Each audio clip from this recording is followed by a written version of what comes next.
Nous allons voir maintenant les structures itératives. Donc, lorsqu'on parle de structure itérative, c'est lorsqu'on a un traitement qui se répète et que seuls les paramètres de ce traitement-là changent.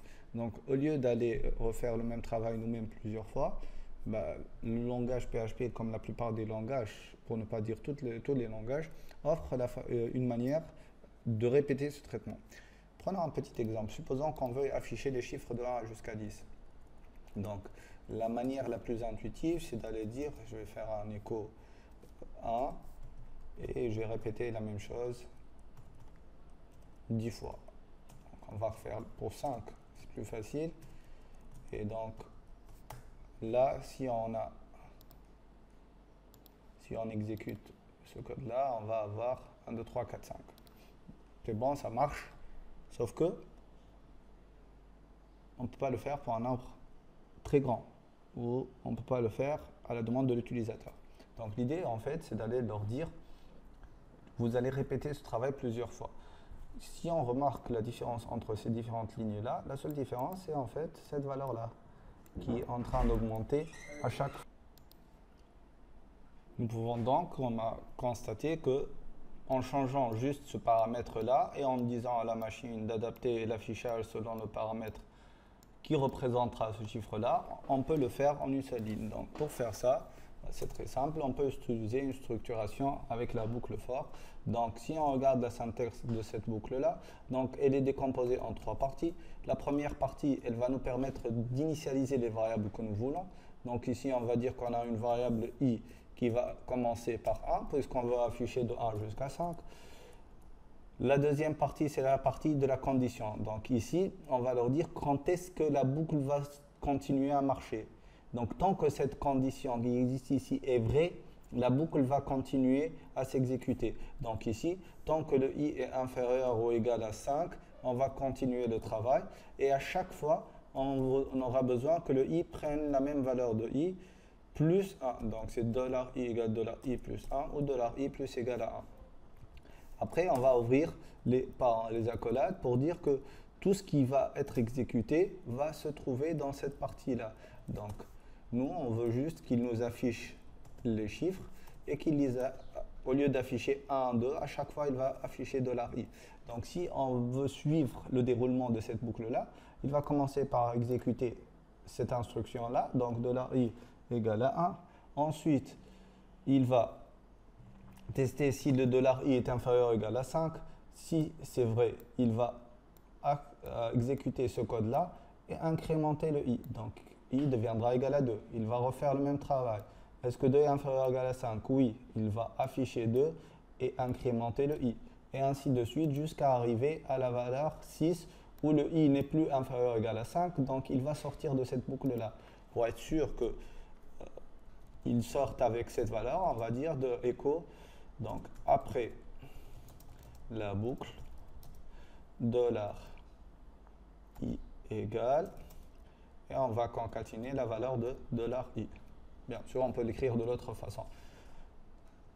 Et là, juste pour retourner à la ligne à chaque fois, on va lui dire d'ajouter un retour à la ligne. Donc, si on exécute notre code, eh ben, on va trouver 1, 2, 3, 4, 5.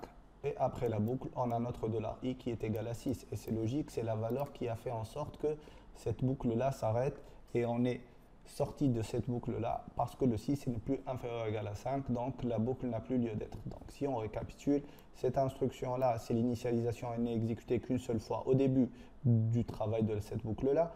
La condition, elle est testée dès le départ. Si cette condition est vraie, on va exécuter tout ce qui se trouve entre ces deux accolades.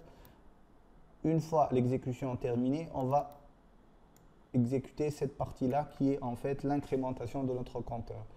Et on recommence par le test, on exécute et on incrémente. Test, exécute, incrémente jusqu'à ce que le test ne soit plus vrai. Et là, on va sortir de notre boucle. On va prendre un exemple un peu plus concret que cet affichage-là. Supposons qu'on veuille afficher par exemple, les n premiers termes d'une suite. Donc, supposons qu'on a une suite, par exemple, U de 0 égale à 1 et à chaque fois u de n égale à 2 fois un plus 3. Donc, si on analyse cette suite-là, l'initialisation, elle va juste affecter à u de 0 la valeur 1. Donc, c'est ce qu'on a ici. Au lieu de l'appeler i, on va l'appeler u juste pour avoir un affichage qui correspond à notre suite. D'accord? Et après, à chaque fois, la nouvelle valeur de u va prendre l'ancienne valeur de u qu'on multipliera par 2 et à laquelle on va associer 3.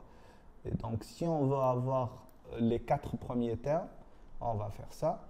Et là, au lieu d'afficher de la u, on va faire un affichage un peu plus joli. Donc, on va lui dire de nous afficher un truc de ce genre. Donc, u de $i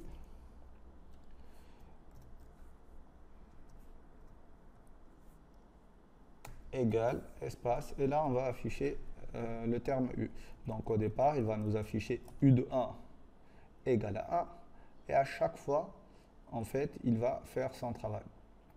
Donc, pour la première itération, il va nous afficher ça, et il va calculer la nouvelle valeur de u, c'est-à-dire que $u, ça va être égal à 2 fois $u plus 3.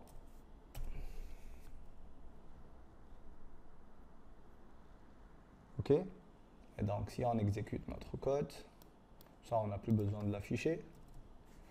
Et on va voir que on aura un defined variable i. Ah oui. $i égale $i plus 1. Oui, on a besoin d'avoir une double initialisation ici, et $i égale à 1. Voilà, j'ai oublié d'initialiser le compteur. Et on actualise, et donc là on a u de 1 égale à 1, u de 2 égale à 5, u de 3 égale à 13, et u de 4 égale à 29. Et donc vous pouvez toujours imaginer n'importe quel traitement répétitif sous forme de boucle. Il faut juste identifier, si vous avez besoin d'un compteur, vous initialisez votre compteur et ensuite vous identifiez les choses qui se répètent, et on a juste à changer les paramètres qui vont modifier le résultat à chaque itération.